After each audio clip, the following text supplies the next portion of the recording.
So today we are planning to do working capital management and break-even analysis both. Let's start. Right?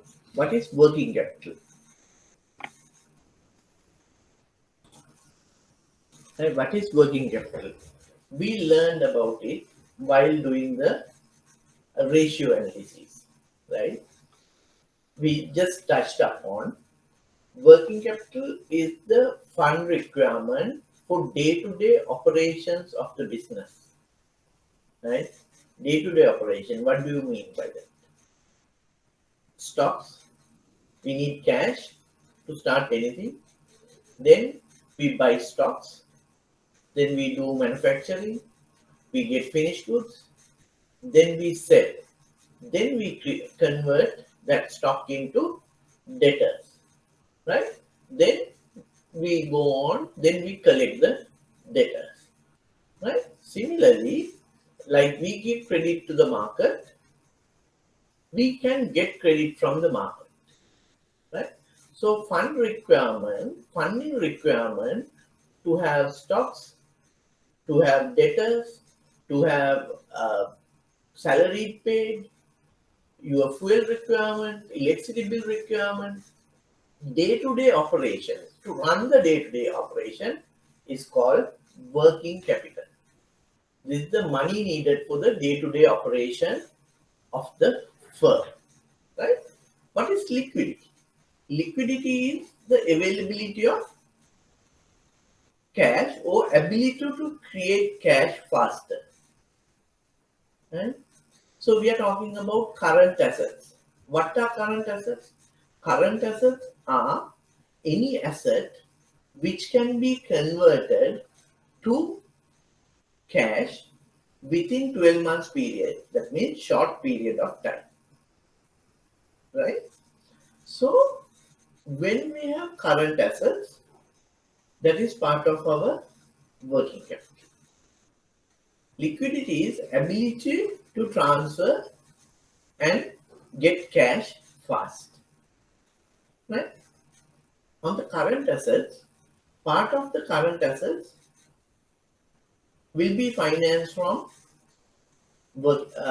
current liabilities, short-term liability. Balance part will be financed by long-term liabilities. It can be equity or it can be long-term loans. Right? So, when the part of long-term funding in current liabilities are high, that means what? That means you don't need to liquidate your assets to settle the long-term loans. Well, if long-term loans are paid over a time, where short-term loans, you have to settle very fast. So liquidity comes from financing long-term. So anyway, liquidity is the ability to convert an asset to cash fast, and availability of cash, not liquid cash, cash forms in the business. Right? Then working capital management is managing three main items. Right? Managing different components of current assets and current liabilities. That is mainly three main items: stocks, debtors, and creditors. So working capital management is managing current assets and current liabilities. Again, it is three main items, that is inventory, stocks, and debtors. So this is the concept of working capital. We have two types of working capital. Firstly, that is gross working capital and net working capital. Gross working capital is the current assets alone. Inventory, debtors, all other prepayments, all those things, and cash. Whatever in the current assets, we call gross working capital. Net working capital is current assets minus current liability. That means portion of the working capital, portion of the current assets, which had been financed by long-term funding. Net working capital is current assets minus current liabilities. That means portion of the current assets which had been financed by long-term funding. Right? We have only two types of funding, short-term funding and long-term funding. Current assets minus current liabilities indicates we take out the funding part, short-term funding part, then balance has to be funded by long-term. Long-term funding in two ways, equity or long-term loans. Right? That is gross and net working capital. Then we go to different types of working capital. This working capital, the day-to-day funding, we can divide it into two, permanent working capital and temporary or variable working capital. Right? Permanent working capital is the minimum amount of current assets or working capital we need to run the business. Think like this. You are a shirt manufacturer, right?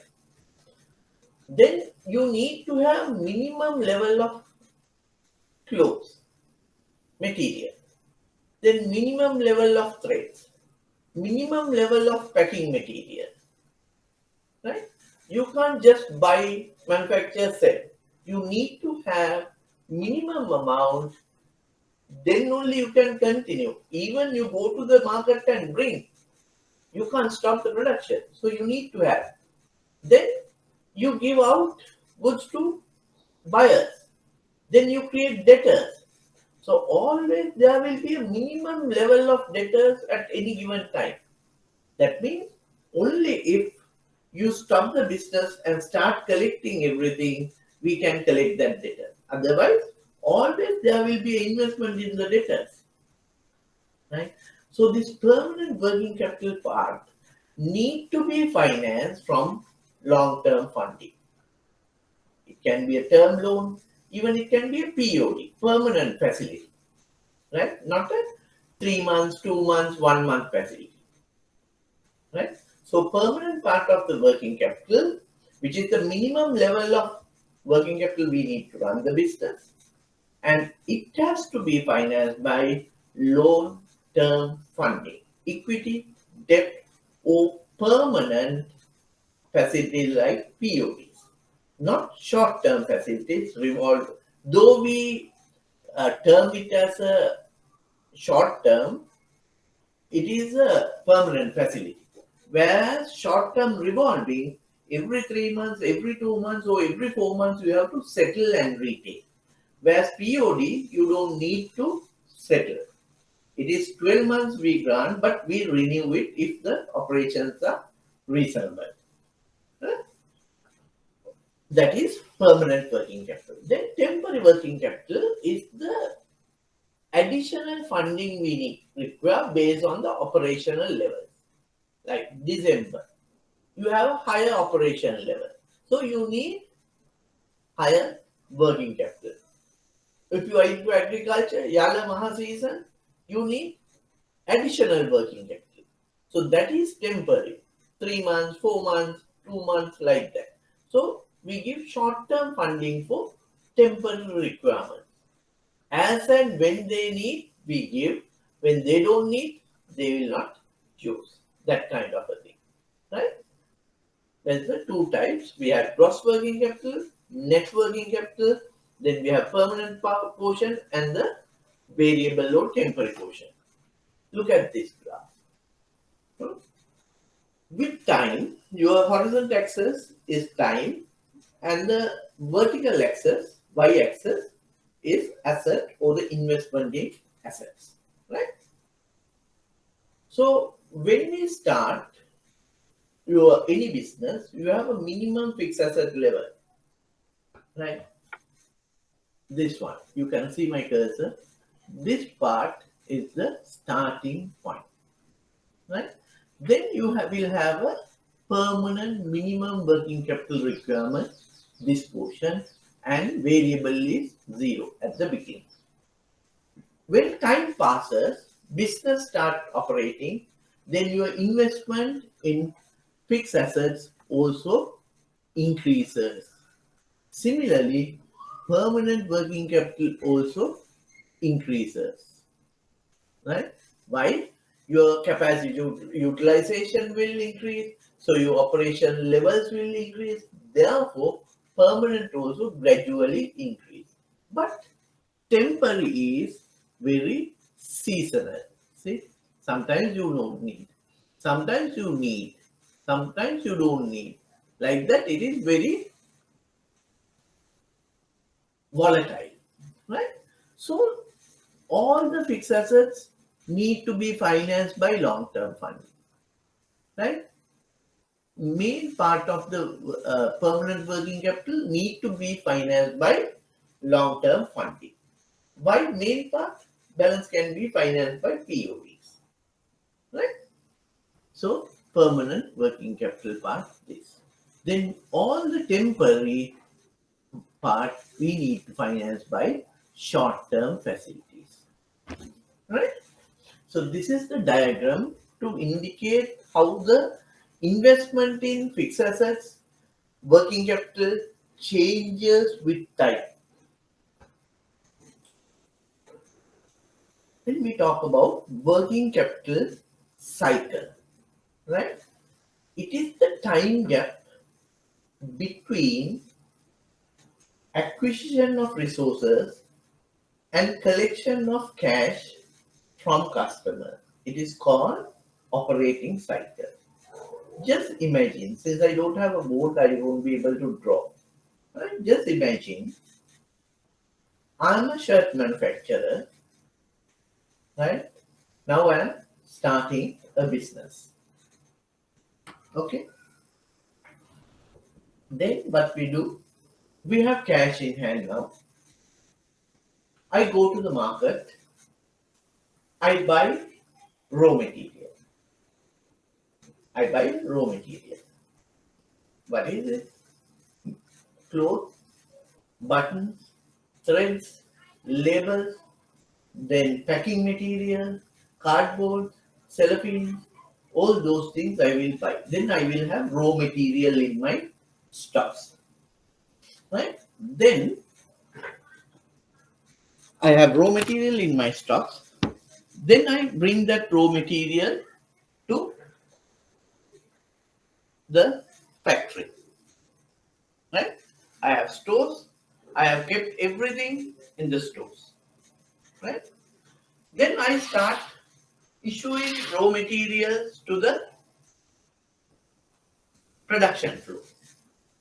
Then I give cloth.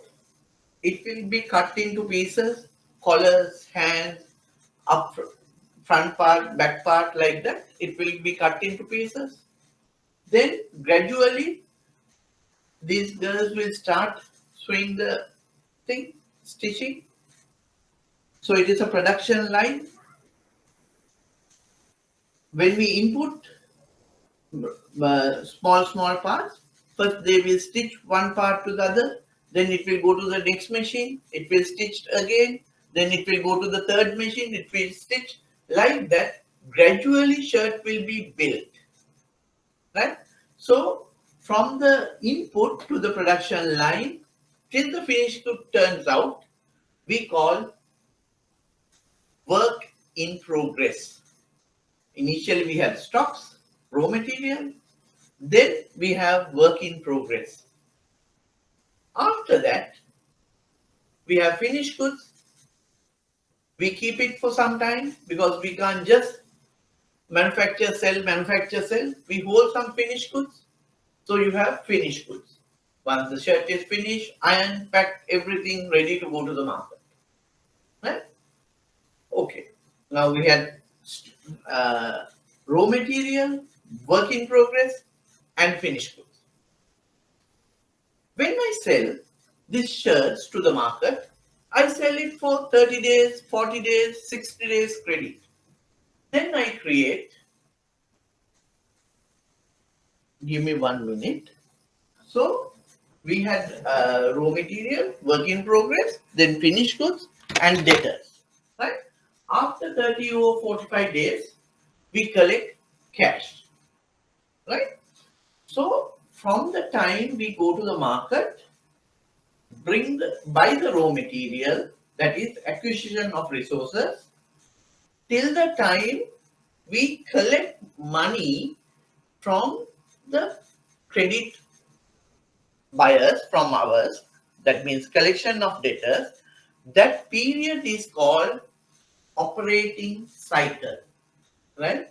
From the time I go to the market, bring the raw material, buy the raw material, then hold raw material, manufacture, finished goods, debtors, and the collection, right? That period is called operating cycle, right? Just hold on there. What does it mean? Like then operating cycle is calculated using inventory conversion period and receivable or debtor collection period. We learned these two ratios previously. I think it is last week, right? We learned this, right? So we can break this inventory conversion period into raw material, work in progress, and finished good in the manufacturing industry, right? Look at that this way. What do you mean by raw material conversion period or raw material period? That is, if I stop buying from the market, I have enough, like we said, raw material conversion period is 30 days, right? Just write it down. Raw material conversion period is 30 days. Work in progress conversion days is 5 days. Finished goods, another 30 days. Raw material is 45 days. So your total number of days of operating cycle is 30, 35, 65, 100 and 5 and 110. Right? 110. Raw material period, work in progress period, finished goods period and debtor period added up 110. What does this mean? It means if I stop purchasing from the market, I have enough raw material to feed the production line for 30 days. That is the practical meaning of raw material holding period. Right? What does the working progress WIP mean? If I stop, once you supply all the raw materials in the stores to the production line, when I stop supplying to the production line, the last piece to convert to finished goods will take 5 days. That means all the production to finish will take 5 days. Right now, production also stopped. We have 30 days of finished goods. What does that mean? Now, no purchasing, no production. But still I have enough goods to send it to the market for 30 days. Right? I have finished goods to send it to the market for 30 days.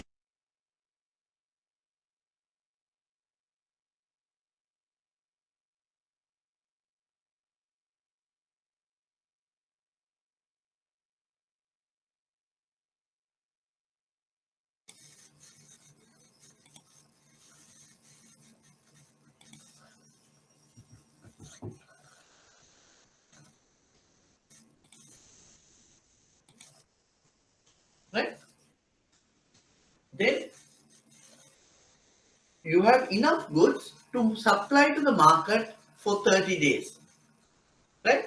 After 30 days, you have finished your finished goods also. You don't have anything to sell. Now, you have 45 days of debtors. That means, on average, once you sell Normally, it will take 45 days to collect your cash. So this entire period is called operating cycle. How do you calculate it? Inventory conversion period plus debtor or receivable conversion or collection period. Right? Now that means from the starting point, you pay cash. Right? Then we have another term called cash conversion cycle. That means as you give credit to the market, you also can buy credit from the market. You can buy raw material from the market. You go to the market, bring raw material, but you don't pay. You just give a post-dated check or you just sign on the bill to bill. You bring, but you don't pay. Right? After 7 days or 10 days, you give a 10 days dated PTC. After 10 days, you will receive the check to your account. Now you need to pay. That's how your TODs comes in. That's how your sudden short-term requirements comes in. Right? You bring the raw material, you start your production, but actual cash spending is after 10 days. So cash conversion cycle is equal to operating cycle minus creditor payment period, average credit payment period, right? Why? That is the actual period. What is the meaning of cash conversion cycle? That is the actual period we have invested our own money. That's the actual period we have invested our own money. So that period we work out. So that is called cash conversion cycle. Whenever you offer a short-term facility to a customer, short-term revolving facility, it can be a short-term revolving facility, it can be a bill discounting facility, it can be a import, post-import finance facility, or it can be a export bill discounting facility, whatever. So any revolving facility, you decide based on the cash conversion cycle. The period to be offered is decided by cash conversion cycle, right? This is very simple terms, but a very big meaning because you need to know these things if you want to become a credit person. This is what I was discussing. You have cash, go to the market, bring raw material, then raw material will be converted to work in progress will be converted to finished goods to account receivable, and you collect and you this is the operating cycle of a manufacturing company, right? If it is a trading company, you don't have this one, right? So it goes from cash to finished goods to debtors. Cash, finished good debtors. Right? When you are a service oriented company, you don't have any finished goods as well. It is debtors and cash and debtors and cash. So if you consider a long manufacturing company, trading company, and a service company, manufacturing company has the highest working capital requirement, then the trading company, then the service company, right? Okay, do you have any issue, any questions to be asked? Because this is a very serious topic, this is very practical topic. It is simple, but you need to understand properly. If you don't have any questions, please type no.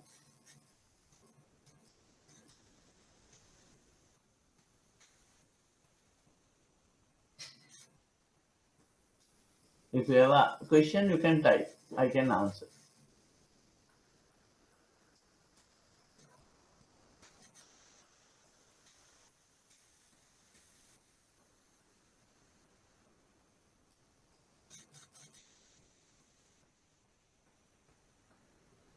Okay, Shashi, thank you. What about others?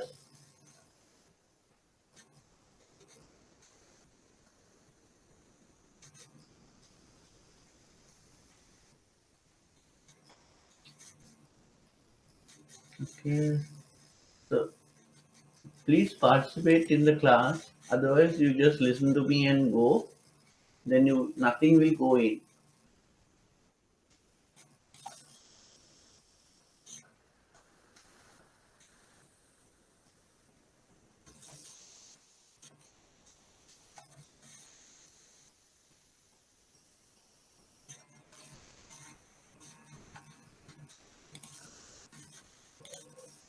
Right?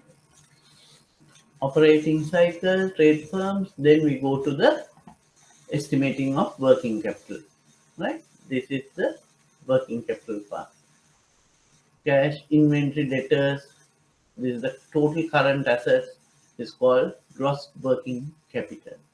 Then you have creditors, wages, overheads, whatever.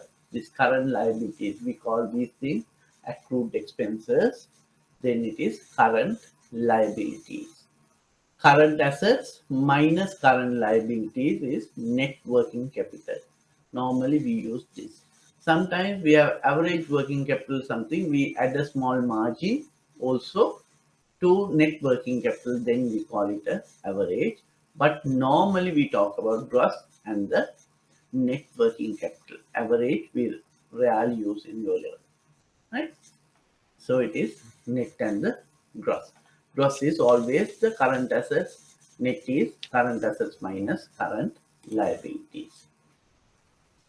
Right. This is, we have done this part. I don't need to show because last week we did in detail this one. Right. Average inventory. Always, whenever you are calculating a ratio using figures from both from P&L and balance sheet. Balance sheet figures need to be average. P&L figures you can take as it is. If you are using P&L only, you don't need to make average. If you are using only balance sheet, you don't need to make average. Why?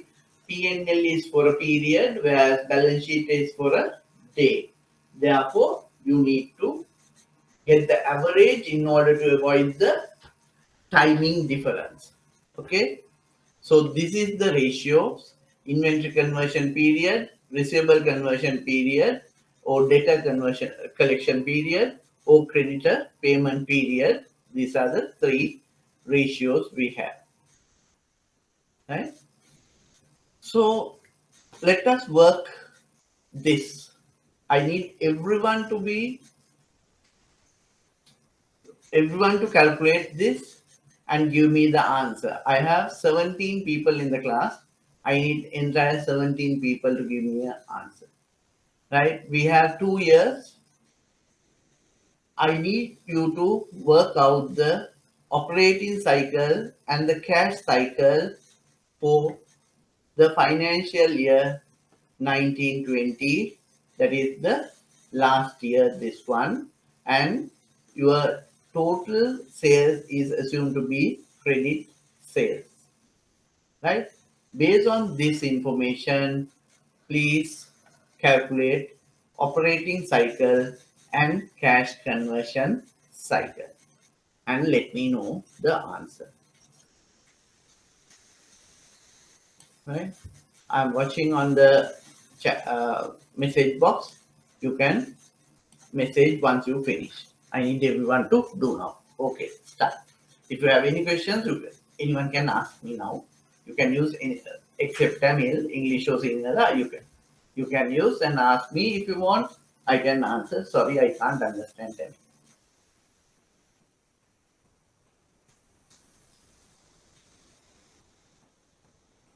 Right.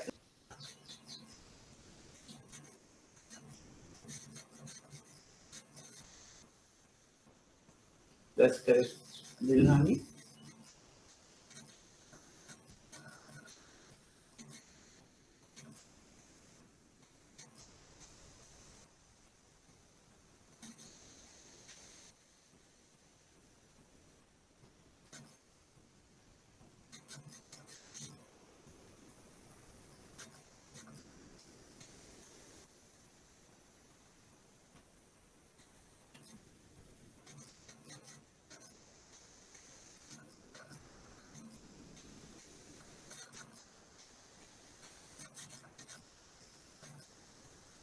Okay, that's fine.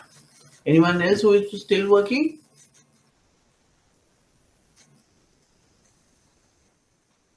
I think everyone did.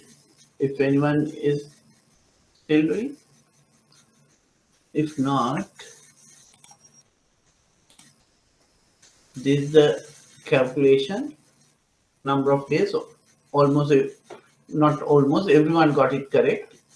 That's great, right? So that's conclude the working capital.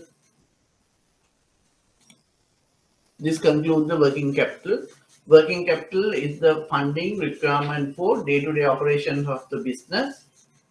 Then working capital management is the management of items in current assets and current liabilities, which is mainly stocks, debtors, and creditors. Working capital, we have gross working capital and net working capital. Then working capital itself can be divided into permanent working capital, which is the minimum level of funding we need to maintain the business, and the variable working capital financing.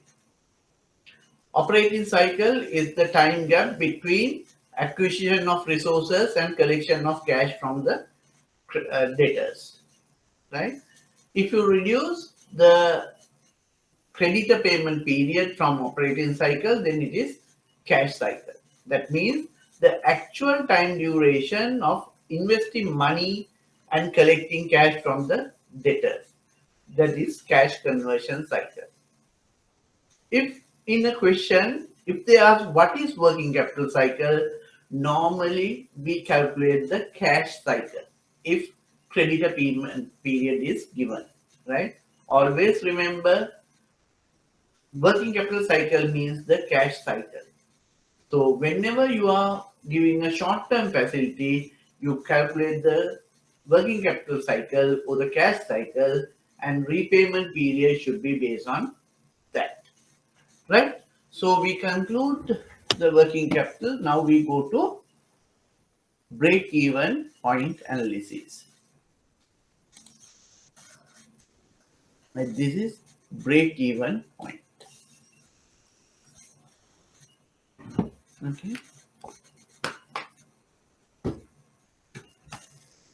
What is break-even point? Break-even point analysis is the relationship between volume, the quantity, revenue, sales, expenses, and profit, right? We also call this as cost, volume, profit analysis, right? Break-even analysis is examines the short-run relationships between volume, quantity, revenue, sales, and cost. Right? This is the definition. Break-even point is the point at which revenue received equals the cost associated with receiving the revenue. That means neither profit no loss. Right? Break-even point is the point at which the company will have a no profit, no loss situation. All the revenue you generate is equal to the total cost associated with generating that revenue. Right? Break-even point is the point at which no loss, no profit situation occurs. Right? Margin of safety. The amount that revenue exceeds the break-even point. The amount that the revenue exceeds the break-even point. It can be actual sales or it can be projected sales. Actual sales or the projected sales and the break-even sales. That is the amount of revenue which can be dropped without making a loss. It is above above the break-even point. Revenue above the break-even point. It can be actual or it can be projected. Even you drop your sales by that amount, you will not create a loss. Our aim is not to make a loss. You don't need to have a profit, but you should not have a loss. Whenever you have a loss, what happens? You erode your capital, the money invested in the business. Break-even analysis calculate what is known as a margin of safety, the amount that revenue exceeds the break-even point. This is the amount that revenue can fall while still staying above the break-even. That means without making a loss. Use of break-even analysis, we use it as a planning tool, decision-making tool. It gives a relationship between revenue, output levels, and cost and profit. Like to decide the sales mix, pricing policies, we use break-even analysis. Right? What are the products we should sell to break even? This is the minimum cost we need to incur. So we have to sell just to cover this. Then we don't make any losses. I don't want to make losses, but I may not have profits. Right? Decision making and break even analysis. How many units must be sold to break even? Like, okay, I'm selling bread. I'm a bakery. I should know how much bread, how many pieces of bread I should sell to cover my cost. Cost means raw material cost, labor cost, electricity cost, which is the direct cost, and what is the other part? Is the fixed cost. Whether you sell or not, you have to incur salaries, security, janitorial, telephone bills, all those things. Right? You need to generate that part. So, how much unit must be sold to break even? That's a decision we will make. How many units must be sold to achieve a target profit? Okay, and now is the second phase. I don't need to get break even. I want some profit also. We consider profit as a fixed cost and calculate. Should a special order be accepted based on the ability to break even or the margins? We can decide on that. If I introduce a new product, what will happen? All those kind of decisions will be done through a break-even analysis. These are the terminologies we use in the break-even. Variable cost, fixed cost, contribution per unit. What is variable cost? Cost of producing one extra unit of output. If you are a shirt manufacturer, your material cost, your factory workers' salary, labor, and your electricity. These are the direct cost. Raw material, labor, and electricity. We use them as variable cost, right? If you are a baker, what is your raw material? What is your direct cost? It is flour, sugar, butter, gas for the ovens, or electricity for the ovens, and the worker's salary. If you have a manager, his salary goes as a fixed cost. If you have a rent to be paid, it goes as a fixed.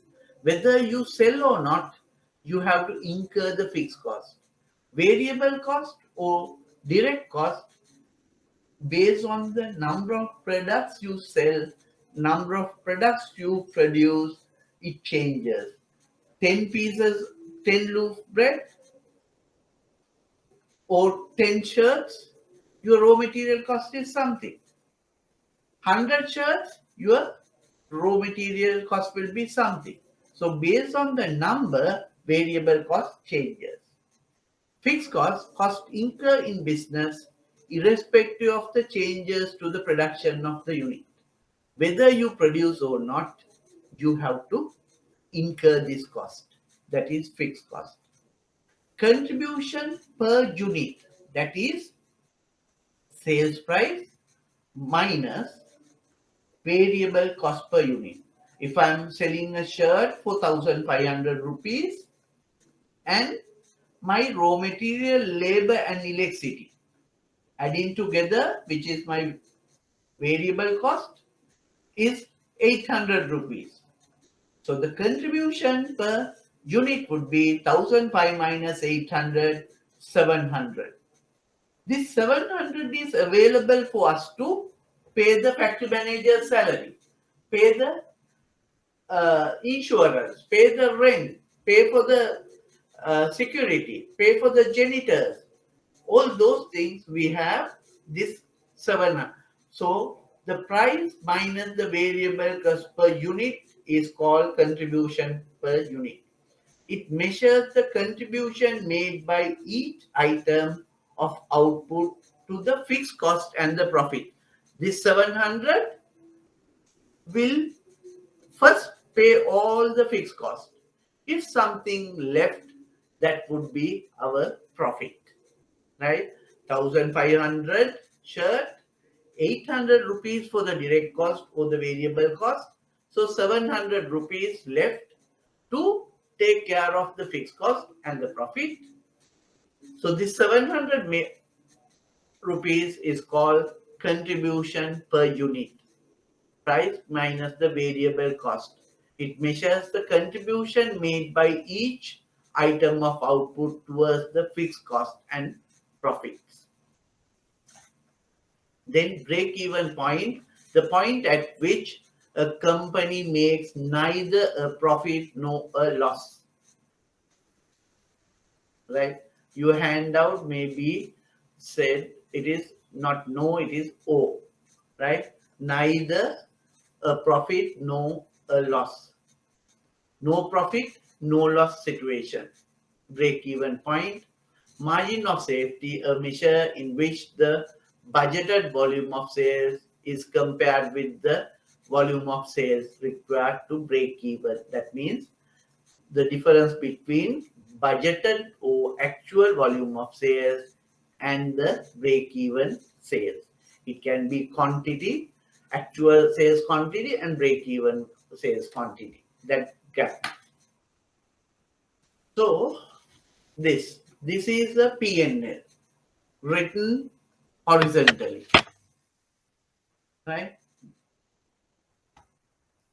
This is the P&L written horizontally. Normally vertical P&L, revenue, direct cost, contribution, fixed cost, overheads, PBIT, like that, right? So we have only two types of cost, which is fixed cost and variable cost.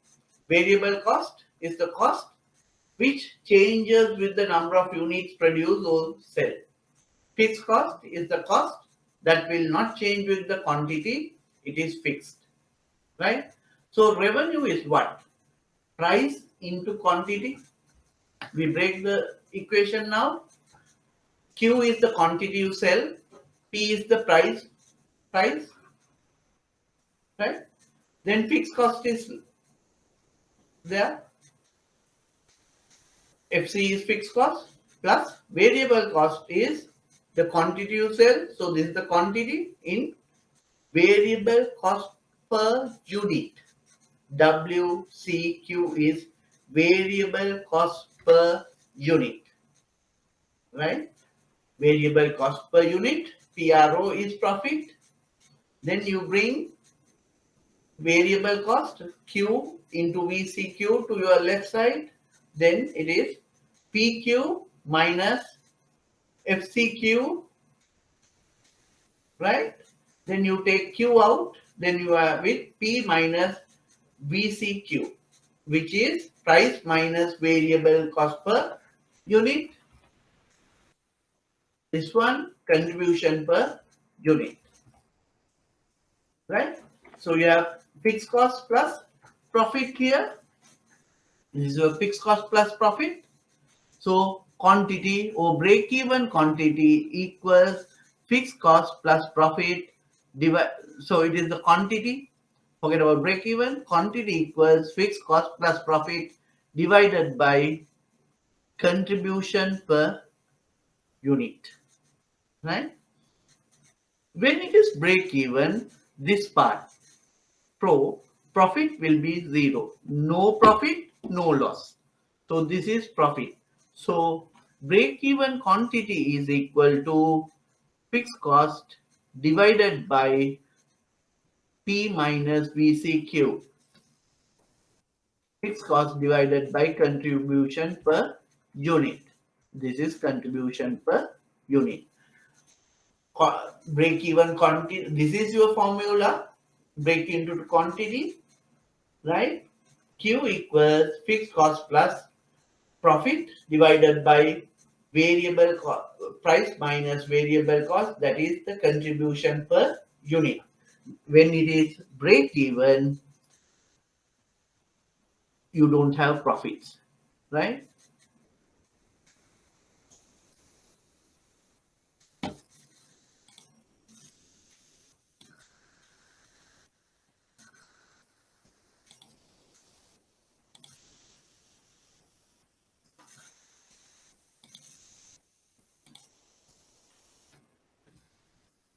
Right? You don't have profits, so it is fixed cost divided by contribution per unit is break even quantity.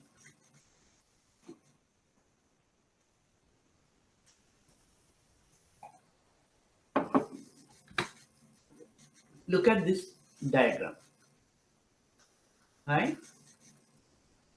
You have this line. You can see my cursor, right? This line, this one.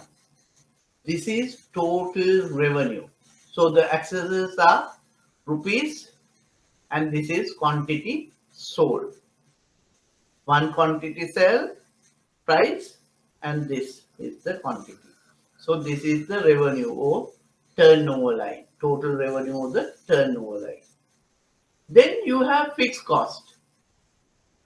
That means whether you like it or not, irrespective of the quantity you sell, this one, you have to incur this amount of cost, right? That is the fixed cost. Then you have the variable cost. If you take a line,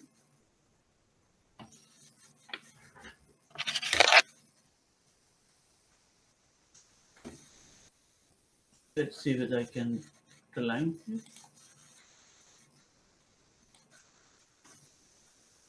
Right. See this line. This is your variable cost, right? So 0 unit produce, 0 cost. 1 unit produce, another cost. Like that you have, when your number of quantity increases, your cost increases this way, right? Now what we do, we change the axis. We take this parallel, go there, right. See, it is on the same line. This is when you put this here, this blue line from here, right? This add to this is the total cost line, right? This is the total cost line. TR is the total cost line, right?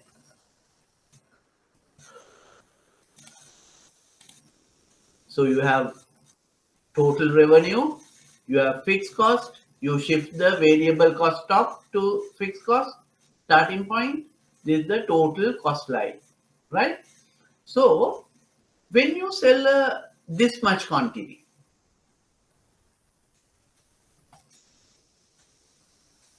when you sell this much quantity,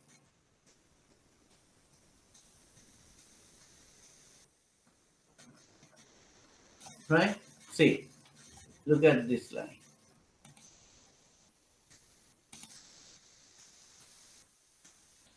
Look at this blue line. I'm going to shift this blue line, right?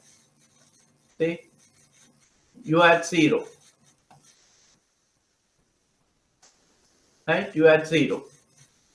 You are not sold any unit, but still you need to finance the fixed cost. So your cost is here, right? Then you sell few products. Then your income is in the on this line, total revenue line. See, blue line cuts the total revenue from here. This is your income. But your cost is what? Fixed cost plus the small portion on variable cost. So you are making a loss because your cost is more than your revenue. When you gradually increase your sales, your your cost line is this, total cost line is this. It is narrowing down, right? You see, the difference is narrowing down. Okay, this point. These two lines cross. That means at this point, revenue generated equals the total cost incurred to generate that revenue. That is called break-even point. Right? When you process the break-even point, see, now revenue line is high and cost line is low. So you are generating revenue more than the cost. Therefore, you have a profit. So this is the break-even diagram. You have a total revenue, you have a fixed cost, you have a variable cost. Variable cost plus fixed cost is total cost. Before the break-even point, it is a loss because your cost is higher than the revenue. At the break-even point, your cost and revenue both will be the same. After the revenue, after the break-even point, you will start making profits. You look at this now, right? Now, this is the break-even quantity here. This is the actual quantity. The difference between actual quantity and the break-even quantity, or actual sales and the break-even sales and the actual sales, is called margin of safety. Quantity wise, from the actual low budgeted to the break-even. Sales wise, from actual low budgeted sales,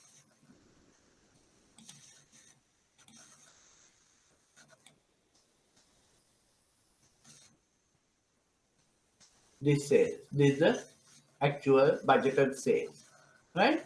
So this sales and break-even sales is this one,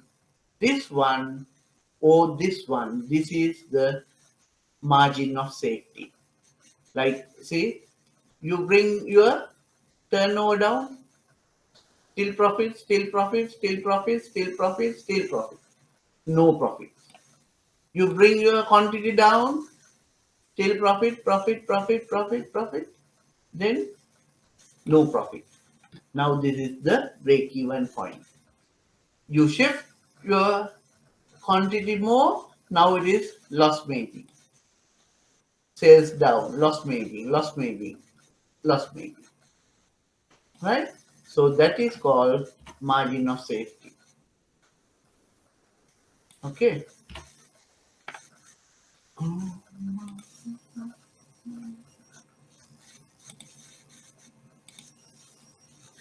Before going further, do you have any questions?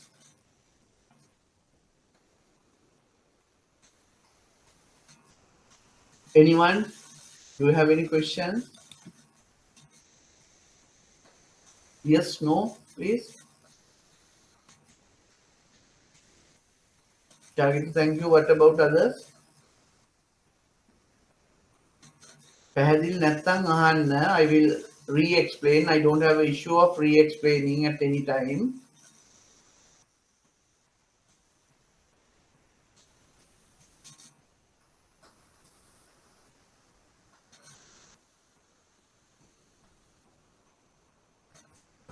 Okay.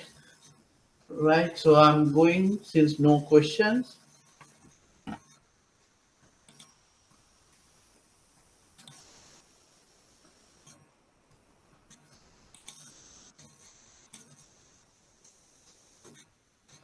Margin of safety, that's what I explained. The difference between the budgeted or the actual sales and the break-even point.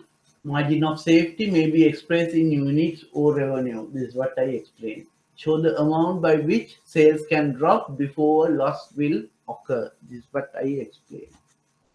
Now we have two examples. I want you to work on this. Using the following data, calculate the break-even point and the margin of safety. Selling price, variable cost, fixed cost, and budgeted sale is given. So please calculate this and let me know.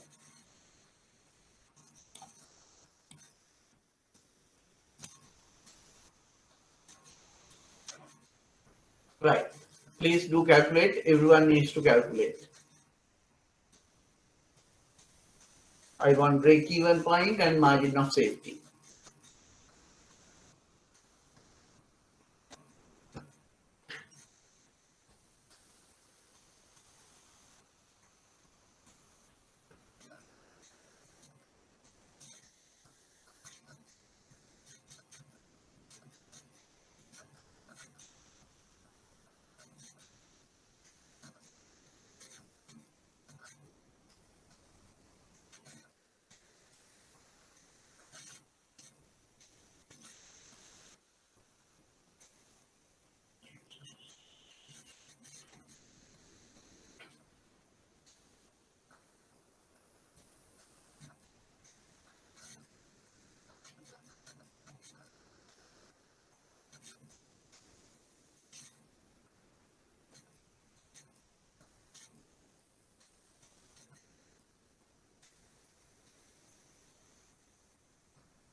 Imagine you are correct.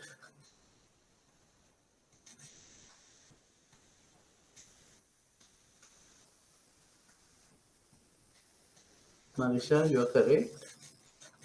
Please let others also finish.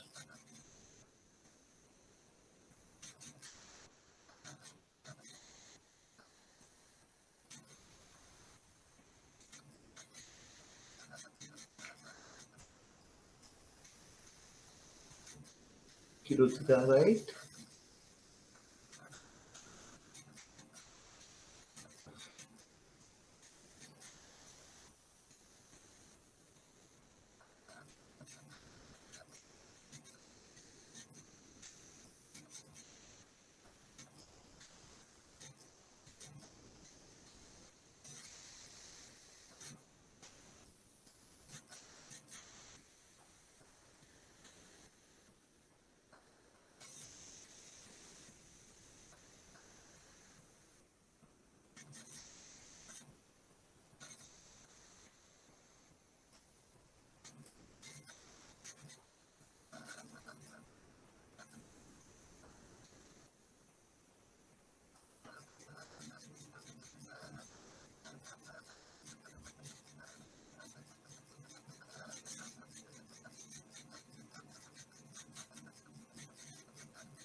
12 people has completed.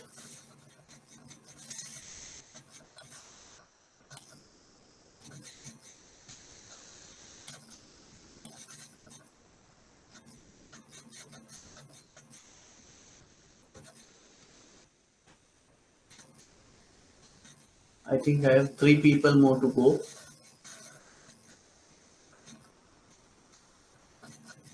If you have a question, please ask.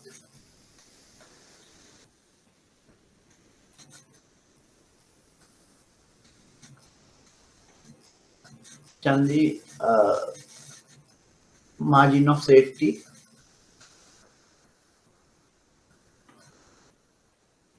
B is correct. Okay.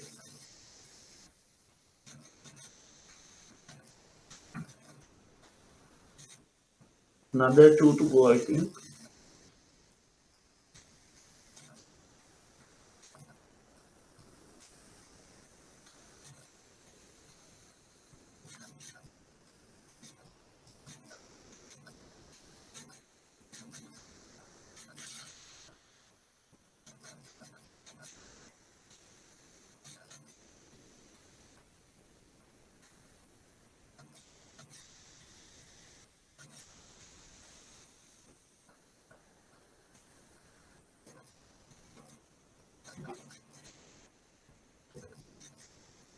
Okay. Thank you. Right, great. Hope everyone is finished now. So we'll go to the other one. Right. Target profit. When we need to calculate a profit, when we are targeting a profit, what we do? Look at this one. Break even means this is 0, right? Sorry, this part is 0.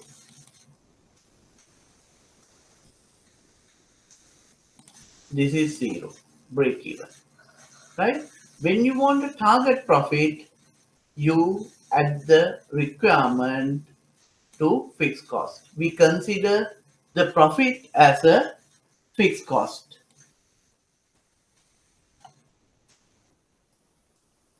This is the solution. Then, what if firm does not want to break even? It requires a target profit. Contribution per unit will need to cover profit as fixed cost. Required profit is treated as an addition to fixed cost. That's what I told. So please do this equation, this sum now. Using the following data, calculate the level of sales required to generate 10,000 rupee profit. You have a selling price of 35, variable cost of 20, and fixed cost of 50,000. Calculate what is the required sales.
Praveen, you need to work out the number, not the contribution only. Okay, right. Thanks, Ravi.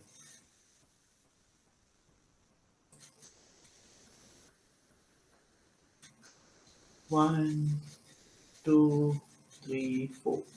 4 people done.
12 people has completed.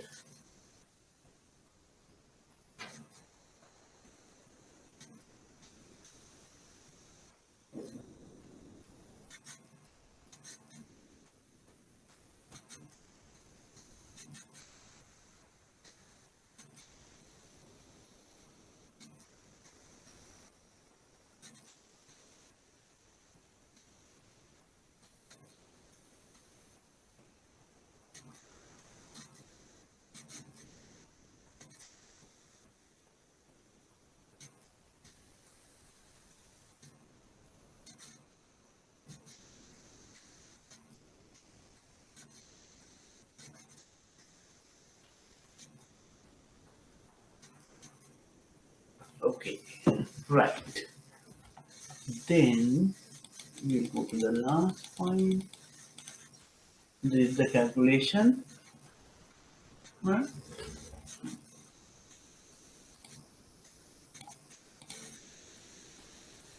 Then the issues with limitations with the break-even analysis. Break-even analysis only supplier side. We think that whatever we produce, we sell, and we are not worried about the demand. Then we thought cost, fixed cost and variable cost per unit, both are fixed, right? Production equals to sales. Selling price remains the same throughout the periods. Efficiency remain unchanged. Volume is the only factor affecting the cost, right? When your volume increases, basically your variable cost also reduces, right? Scale. Then time value of money is not considered. So on the break-even analysis, we don't consider about the demand side. We assume that whatever you produce, you sell. Again, volume is the only changing factor. Efficiency, we did not bother. Time value of money, we don't consider. Right? Those are the limitations, but this is a very technical and very important measure in deciding the no loss, no profit situation. Why? Whenever you have a loss, you decay your capital or deteriorate your capital or you eat into your capital. You may not have profits, but at least you should protect the investment you have made. So always, whatever the business is, it can be a tea factory, it can be a even fishing boat. If they don't bring fish just to pay the salary, just to pay for the diesel, just to pay for the food they took to the boat, then you will make loss, right? As long as you are not making a loss, just the survival is the key at this moment of time. So it is very critical to know how much to sell to not to make loss, right? So that is the importance of break even. Break even point is the point at which no loss, no profit situation occurs. Then we talked about margin of safety. That is the difference between actual sales or budgeted sales and the break-even sales. It can be rupee terms or it can be unit terms. Then we talked about variable cost and fixed cost. Fixed cost is the cost which does not change with the number of units produced. Variable cost is the additional cost to produce one additional unit. That is, the cost varies with the number of units produced. Contribution per unit is price minus variable cost. That is the cash availability to settle towards fixed cost and profits. Right? So this is break-even analysis. Yeah, we are done with that as well. So if you have any questions, I'm happy to answer. Otherwise, thank you very much.